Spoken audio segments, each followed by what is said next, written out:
But like generally speaking, if you think about kind of front leg Zenku stance and back leg kibarachi, like Zenku stance will have a limiting factor in terms of the depth you can make in it, or how much you can drop in your stance.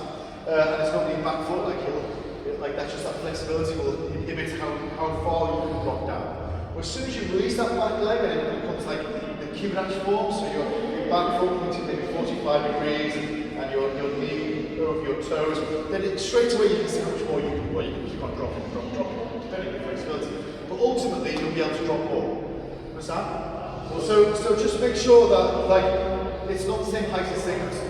That like really speaking, if you're going to do the young athletic version, we'll talk about the old guy version in a minute. But you want to have that kind of horizontal feeling to your thigh.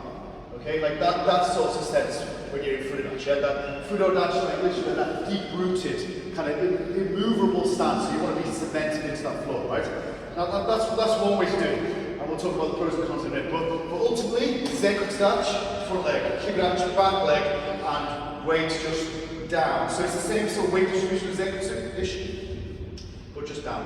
Understand? But you don't sacrifice your centre, like sticking your bum out, to get that, the more you stick your bum out, you can go right down, right? This is not Fudodachi. This is not a really good Fudodachi, right? You've got to keep your core engaged. And how much can you go down to that point? Probably horizontal as well. Understand? That's probably optimal in challenge. The other way to do Fudodachi is to kind of make kibarachi, and then just have your weight shifted forward a little bit. Now, I don't like this because I kind of like the way that we do it, like the way that I do Sochin, it's a little bit dynamic and moving quickly. So to move quickly into a stance, if I'm moving quickly that way, and then having my foot and knee pointing that direction, when the momentum's going that way, like you have to really shore up that inner thigh muscle to make sure that you don't put pressure on your knee. But that's another way, and we'll talk about the pros and cons of these in a minute. But like basically, kibarachi with your weight a little bit more forward. Stances that are internal stances and external stances, I'm not really a big fan of that kind of terminology or that metaphor for explaining a stance, because then you go, okay, well then Sanchin is an internal stance and Fudodachi is an external stance. When stance is a stance, you want it to be natural. You don't want to ever have your knees out of alignment in any great way. So as soon as you start to externalize it, you start to kind of grip the floor a little bit with your toes, and the pressure is on the outside of your foot. Like no matter what stance you're doing, pressure should be on the inside of your foot. Like generally speaking, no matter what stance I'm doing, I can feel my big toe, the ball of my big toe, and my inside line to my heel. That's it. And like generally speaking, you could probably get kind of a sheet of paper underneath the outside of my foot. My outside foot is kind of just relaxed. But like I'm trying to get the inside of my foot kind of really touching as much as the ground as possible, rather than externalizing it and that arch of my foot is well off the ground. I want my arch of my foot kind of like suction grips the floor type thing.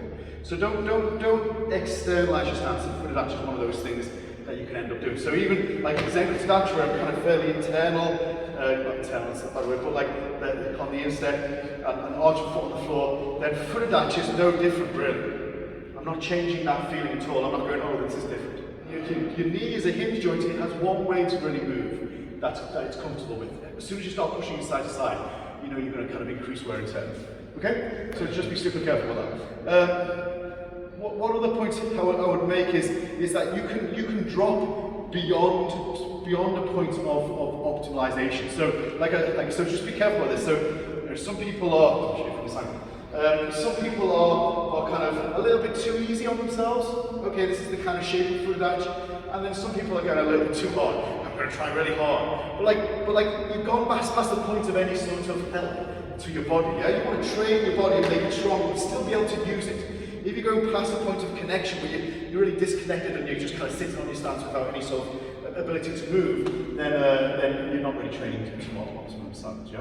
So just try to hit that sweet spot every single time. Just optimize your stance every single time. This movement is the same as like this kind of kung fu or tai chi movement where they're kind of blocking, and I think there's a certain amount of merit. So like whether that's true or not, I want you to kind of just have that in mind. And really what we should just practice for a couple of minutes is this kind of compression of your chest and then a compression of your back. So the opening of your back and then the opening of your chest, compression of your chest, opening of your back. So you're moving your body, using your pecs, using your back.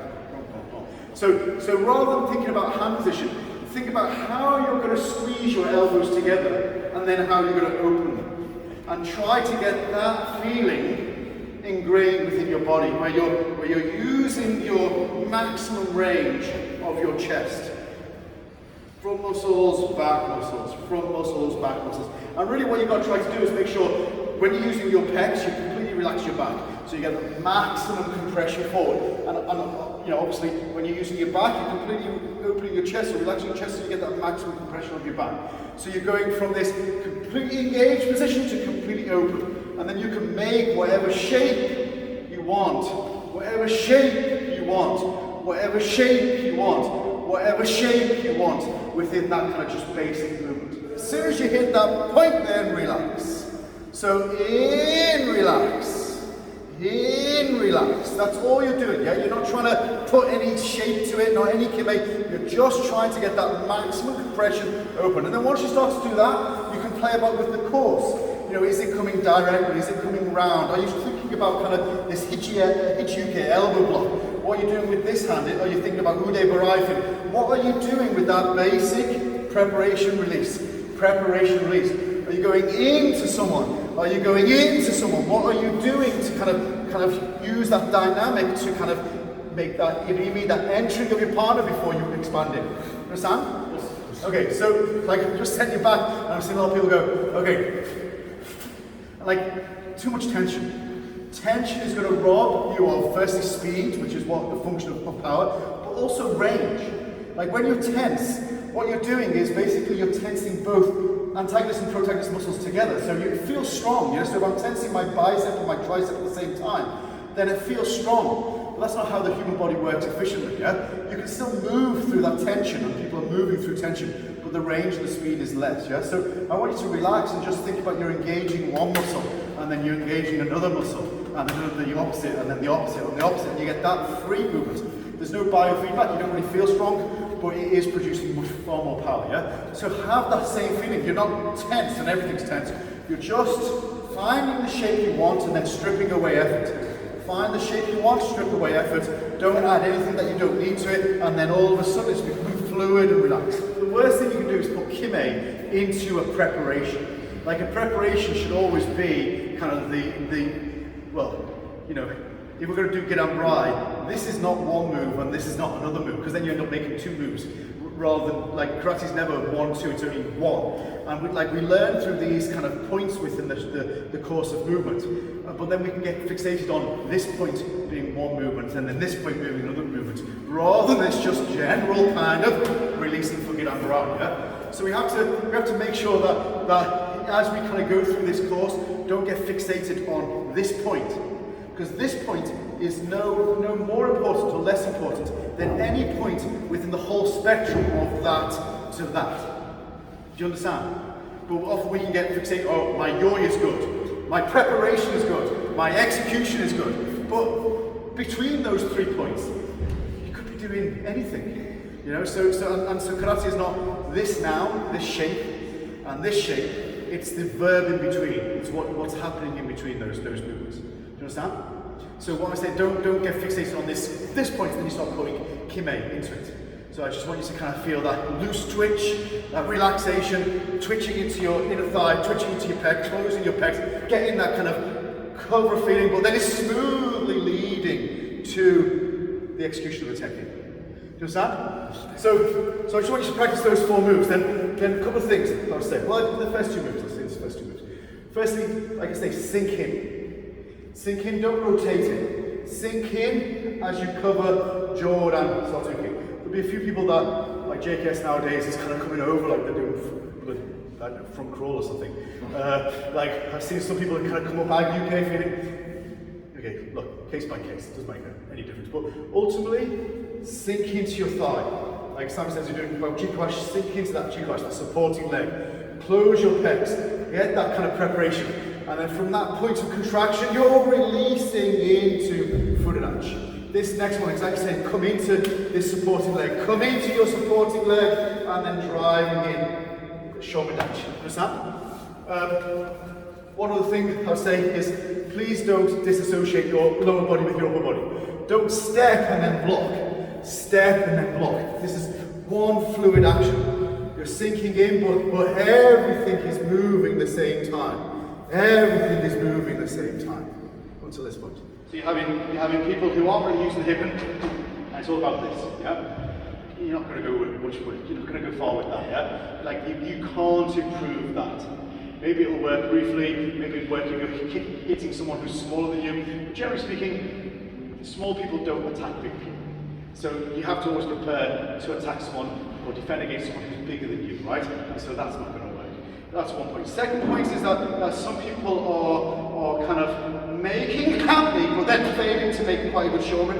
So like those who are doing that, really try to kind of maximize your range. So this is just a function of hip flexibility. So everyone's going to be a little bit different. So be it. You know, and if you know that's one of your challenges, that's fine. But what you really need to do is if you can say I can shift my hips, I don't know what, 10 centimeters there and back, fine. If you can shift your hips 5 centimeters, fine. But use 100% of that range that you have. Don't shortcut it, yeah? Whatever range you have, that's your range. You can try to increase it maybe, but you use 100% of whatever you have. Do you understand? Okay. And then the last point that some people are doing are kind of moving their hands faster than the hips can cope with. So you're like, and then the hip, it's badly timed. So have that ingrained. Have that ingrained where you're making hammy, making chomp, and having never do any punch that your hips can't back up. Completely back, completely forward. Understand? Okay. Last point I would say, quite a lot of people, some people are a little bit up and down. Have the structure where you're rotating on that horizontal plane. The idea, kime just means kimeru. It comes from kimeru, which means to decide. So it's a Japanese verb, it means to decide. Hayaku kimete, omae, means hurry up, make a decision. Like, you know, it's just a verb. Like we use decision, decide. It's just a verb. And so, for example, if you're in training in Japan, they will say ukitemasu kimemasu or ukite kimete, which means be receiving and be decisive. We hear block and counter. And block is a thing, and counter is a thing. But be receiving is a verb, and be decisive is a verb. So like, you know, Western karate can be classified as quite stiff, because we're practicing nouns. I'm practicing front stance. I'm practicing reverse punch. This is what I'm doing. Well, this is what I'm practicing. Okay? Whereas the Japanese here, be standing with your weight forward and be thrusting in reverse. Well, be standing with your weight forward and be thrusting in reverse is a whole lot more fluid than I'm doing the same thing. No, you're not. You're making a shape. So, kime is the same thing. Kime then suddenly becomes something where your focus or attention or whatever in your mind you're giving it. No, my arm will end. If I'm going to throw that first technique, my arm will end. And at the point where my arm can straighten no more, that's the decisive point. Or, if someone is between me and the end of my arm, the end of the straightening of my arm, and I hit them, then that's the decisive point. So when you hit somebody, they provide the kime. They decide for you when you're going to hit them. And if you don't, then your arm just falls out, and it decides for you. But you never think to make that kime. So that's fine, Sensei. It's probably not a kime question, it's more a timing question. So, well, there's still power. It's still decisive. So, for sure, if your hips can't cope, if your hips can cope, case by case. Yeah, I mean, like, but it's still, for me, and there's no difference. There's no difference in that first technique. It's just timing. Every basic principle has is a training mechanism that is allowing you to kind of develop body intelligence. And obviously, the training mechanism is a basic principle of training. It's not a basic principle of actually application.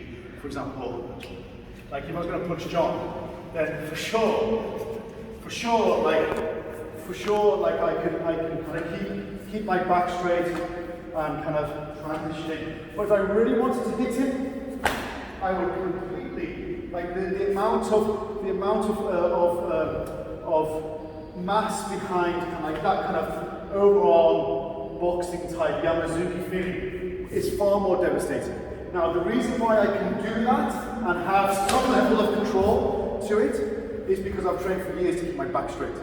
And all that's developing is my core strength. It's a training mechanism, it's a principle of karate to develop a biomechanical strength or like a body strength or a body intelligence that will then allow you, when you break those principles, to still have connection, to still have control. Let's presume that within kata, we want to maintain the same height and we want to maintain our stature center, or correct center line. Now, at some point, probably with most people, those two things will be impossible together. What I'm seeing, for example, this one, okay, what I'm seeing here, I'm seeing an awful lot of people break that line and maintain the same height. Because flexibility of your heel, ankle, hip, wherever it is, ankle, hip, wherever it is inhibiting you to keep your center line. If you kept your center line, you'd probably come up. So you're not coming up, you're breaking your line and then re-engaging your line at the end. Okay? I would argue that keeping your line takes precedent to keeping the same height. So what I just want you to practice on these transitions is to make sure that above all else, you maintain your center line through that movement. Because maintaining your center line is really important. What it's trying to get you ingrained in is that whenever you move forward, you don't save that connection until the end. You have that connection right the way through, so that technique is viable right the way through. You don't want that technique to be viable only at the end, so you disconnect and then only at the end it works. You want it to be viable right the way through the transition, just in case you're hitting him there, or just in case you're hitting him here, or just in case you're hitting him here, or just in case you're hitting him here, like you're viable right the way through. Before you go in, oh no, I'm going to punch John in that perfect situation, so I can disconnect him and punch him here. It's not going to work in real life, yeah? You have to make sure that your technique is viable right the way through by maintaining that center line. Do you understand? So, the moment that you have ingrained movement that is disconnect, reconnect at the end, you're kind of setting yourself up for a fall. Keep the same height, yes. Keep connected, absolutely. If you have to come up a little bit, but you're connected right the way through, so be it. Yeah, because at least it's functional. Okay, rather than just fall. What I don't want to do is prescribe what you should do. So what you should prescribe what you should do in your center. So from here, you're pushing, you're rotating, you're closing your chest and opening. Now that will dictate your feet. If I say your feet come in and they go out, I'd be wrong. If I say your feet go direct, I'd be absolutely wrong. If I say your feet arc through, that can probably be right, but your arc and my arc and everybody else's arc here is unique. So don't worry about your feet, like we were talking about yesterday. As your center goes and your feet follow. That's what we say about today, yeah? Like if you're like walking, center first, feet stop you falling over. You don't think about what you're stepping, generally speaking, right? So this is the same. This is the same. You're going to compress, rotate, try to keep that, absolutely keep that center line, try to keep the same height, get that compression, try forward. Okay? This one, just as challenging, it ought to be a little bit more challenging if you go 180 rather than 90. But push this way, don't release this way. Don't release this way, only this way. Release. Yeah? Just the flexibility of your right foot ankle, but try to kind of push, squeeze, and pull into that position before you open. And like just practicing that small nuanced movement is the key to having a complete smooth transition. But if you're thinking, okay, I'm practicing this, and then I'm going to practice that, and you only practice the last 10% of each movement, then you're never going to get a smooth transition. And ultimately, like whatever application you want to give to this movement, ultimately it starts with that parry and block and strike, not just something at the end. At the end, it's finished. Do you understand? You're going to block and strike within within that, like we were talking about it yesterday, but like, you know, your muscles have a bell curve of strength, and you would never punch at that end point. Whatever blocking, striking, whatever you're going to do, it's never at that end bit. It's always in that middle third. No good, no good, no good, no good. Starts to become viable. Getting stronger, stronger, stronger, stronger, and about here starts to weaken as you straighten. So if you're already focusing on that last bit, then you're focusing on arguably one of the weakest parts of the technique. You want to focus on the middle part, that part. And at that point, if you are disconnected, the strength that you can create with the optimization of your muscles is disconnected to your body mass.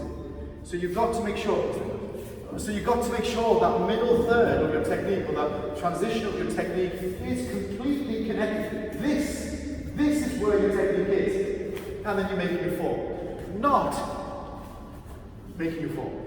Understand? So it's just worth trying to get a smooth transition. Yeah? Most people will do either one or two things.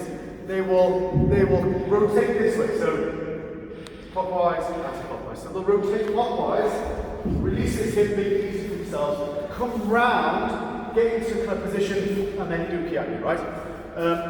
As much as you can, try to avoid that. There's no need to kick high. You know, I'm a professional instructor. Most of that means showing off, so I'm going to keep showing up, right? Like, that's it. Like, teaching professionally is 10% showing off, 90% information. So I'm going to go, like, this is what I can do, and here's how I think I'm doing it, right? But mostly, here's how I think I'm doing it. So you don't have to kick high. If you can, great, but don't sacrifice any of the principles that we're talking about just to kick high. Don't try to replicate the superficial of what I'm doing. Try to replicate what I'm doing in a more principled way. Understand? So from here, okay, I am trying to, my best, only rotate anti-clockwise. And then from that point, I'm preparing for kime. Now, I'm rotating, preparing this leg, but more importantly, arguably most important, I'm also squeezing that adductor muscle, inner thigh muscle, to get my foot around. So that I'm hitting this point fairly quickly. I'm not doing this in a 1-2 stage. I am just rotating into that point. Can you see that? Yes. Okay, that's the easy bit. Okay, the difficult bit is then to counter-rotate. So I've put a lot of effort and a lot of momentum to go clockwise. I've then got at some point a lot of effort to go anti-clockwise. I've got then a lot of effort to counter-rotate to clockwise. And that's what's producing my kime. So from this point, I'm going to push, rotate, squeeze, counter-rotate for that kime. And that counter-rotation is looking like this. So I'm going this way, then this way. And I can only do that if I keep that leg engaged right the way through. Do you understand? Yes. Now it doesn't really matter how high that looks. If you do that producing a in and kick, I'll be very happy with that. But if you sacrifice all of those principles to kick high, what's the point? Yeah? Height is ego. Like karate is connection and moving with connected body mass to your weapon. In this case, your kime. Okay? So that's basically what I'm thinking. Rotate, inner thigh muscle squeeze, counter rotate to produce that kime. The next one, landing shoulder. I'm going to release this hip. Like, you know, you can take a shoulder, and we're releasing this hip to make an avalanche. We're kind of falling in, making this namiash preparation. That's my preparation for kime. So I've hit this point, I am rotating, squeezing. So I have this feeling of pulling my hip back, let my leg come up, at the same time preparing that leg, because the more that kind of is engaged, the more I can counter-rotate. So I hit that point, counter-rotate. So I hit that point, and then counter-rotate for the kime. So a lot of people will fall, right?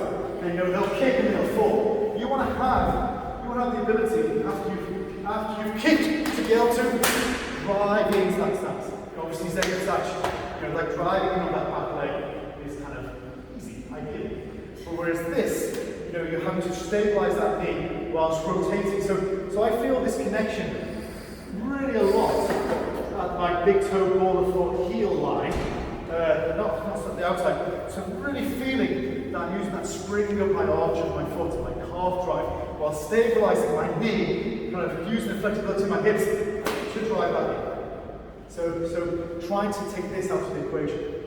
Trying to use calf power, arch of foot power, and hip rotation power, rather than leg drive power. Yeah. Okay, so you're sacrificing, that's what fluid actually is, right? You're sacrificing that back leg drive for stability, for rootedness, but that doesn't mean that's the only thing you can use to create power. You have your hip, you have your calf, you have your arch, your foot. And it's those things that you're using to create power. Like I've just said the same to a couple of people there as well. Like, you know, there's a massive range of flexibility. Well, now John Sensei's here.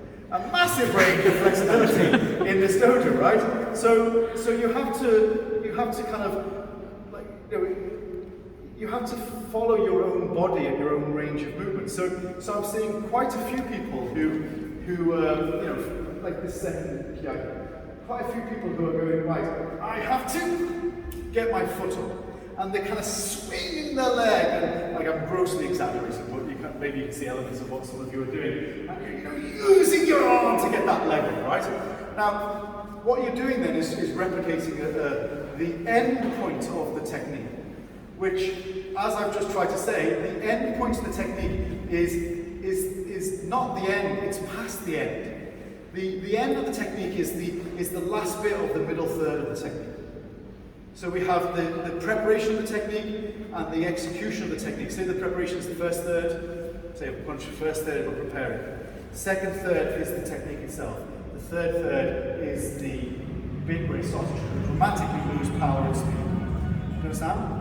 So we need to kind of focus on the middle third constantly. Focus on the preparation, you prepare well, you'll execute well.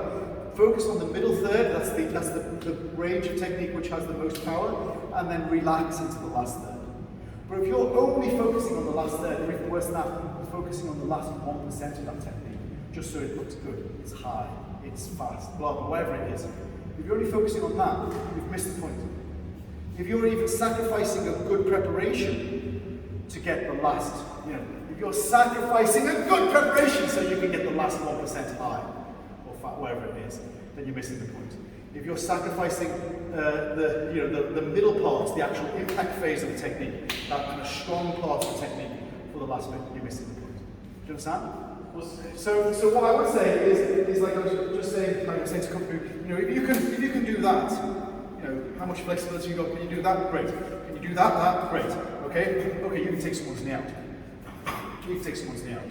So practice that from this point. Practice taking someone's knee out. If that's what you're doing, that's what you're doing. And nobody, well, I suspect a few people go, no, that should be at least tuned up. But anybody who knows what they're doing and knows what they're looking at will go, that's effective technique. And there should always be function. It starts with function. Karate is function. Shotokan Karate often is criticized so much for being just form. Too much form. Paralysis through analysis. You go, where should my little finger be? Should my big toe be there or there? You know, it's paralysis through analysis.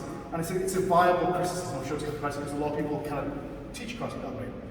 No, we should always teach through function. What are you trying to do? What are you trying to do? You're trying to quickly, rapidly take someone's head before you kind of slam your elbow in. Or, if you have the flexibility, so be it, kick Jordan before you drive in. That's just the athletic nature of karate, pushing your body. That's the difference between making Zenku dash and Zenku dash. How challenging can you make it? But this is never Zenku dash. Because my weight's not forward, it's in the middle, and I'm disconnected. Really try to kind of use those inner thigh muscles to compress on the preparation. So you're having the sense that your knees are coming together and your elbows are coming together, like that hydraulic sense of squeezing a hose pipe with your thumb and making the hole smaller, and the force of the water is greater and greater in that hydraulic system. You're trying to do the same sort of thing with your body where you're squeezing it through that one point and then expanding. So the last thing you want to do is just kind of step and like move through that space kind of freely. Yeah? You want to squeeze through that space. So from this point, you want to squeeze through that space, then open up to shoot up. Squeeze through that space and open up. Yeah? Squeeze through that space and open up. And probably what that will look like is this kind of dialing in of your stance. So like a thigh muscle squeeze, so heel pivot, squeezing into that point, and then opening up. Heel rotation, opening up. Heel, ball through. Heel, ball through. Do you understand? Yeah? So try to be a little bit more connected to your stance, rather than just making the last bit good. Making the last bit good. Making the last bit good. Yeah? That's not so kind of, there's very little you can do with that. Like karate is about polishing your technique, constantly polishing it, making it better and better. There's very little you can do with a technique like that. Understand? That's one point. Second point is, when I first kind of practiced, when I first started kind of doing karate, John Sensei was about as well. I remember Yamaguchi Sensei, Tori Yamaguchi Sensei teaching in York University, and it was something that my instructor used to do as well, and it kind of really kind of cemented in my mind when he did it. This is back. And he was teaching corpus stature with your heel off the ground. Then it's something that I've always done and continue to do. Generally as a training mechanism, so like I wouldn't maybe perform, I'm not that kata, but generally speaking as a training method, or when I'm just kind of practicing and working on that, this is a really good kind of training tool. Like, and originally that's how Kokusashi used to be. Well, originally Kokusashi was like the old studio, and it kind of got Shotokan, so it became a little bit longer, and this became a little shorter and connected, but still the heel was off the ground. And so try this sometimes. Try it now. Try to, you have the feeling that you could have a sheet of paper easily slide underneath your heel.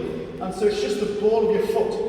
And then all of a sudden, Kokusachi, which means standing with your weight on your back leg, is that. Do you understand? So for me, this is Kokusachi. This is Kokusachi. This is Kokusachi. This is Kokusachi. But this is never Kokusachi. Do you understand? And by having your heel slightly off the ground, or even just the sense of it being off the ground, all of a sudden the dynamic, the structure of your stance changes. Both have a different feeling for me. So you just, you're looking to get it landed. Then from here, squeeze, you get that kind of strong compression and open through uchuke. So you're compressing and opening into uchuke, and then from here, you have that same feeling, kind of going into uchuke, you're supporting leg, going in, holding your shoulder back, and then releasing from this jumpsuit. Yeah? Next one, I have a different feeling. Next one, I feel like a whip, and whip. So for me, like this is the best way to show the spectrum of possibility. Your karate should have a spectrum of possibility. You want to do it this way? Yeah, I can do it that way. You want to do it that way? Oh, yeah, I can do it that way.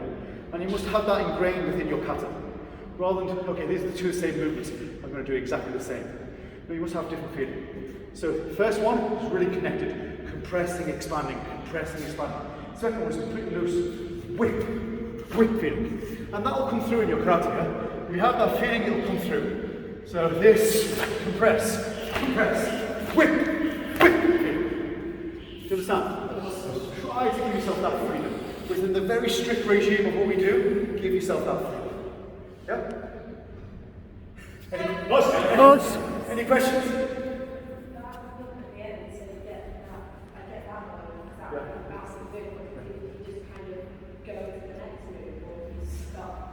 For the...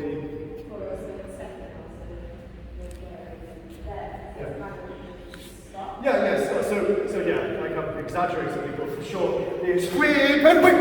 Keep your form. Before you, yeah, exaggerating. For dramatic purposes. No.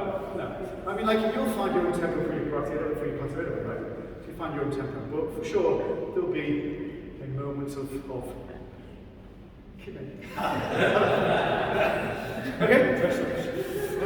Okay, guys, 2 minutes, just practice that, yeah? 2 minutes. To your pelvis, so like the vertical nature of your spine and the horizontal nature of your pelvis, and maintaining that right way through. You don't want to break that, at any point, yeah? You want to maintain that as best as possible. Even if you're moving up and down, maintaining that kind of form is important, yeah?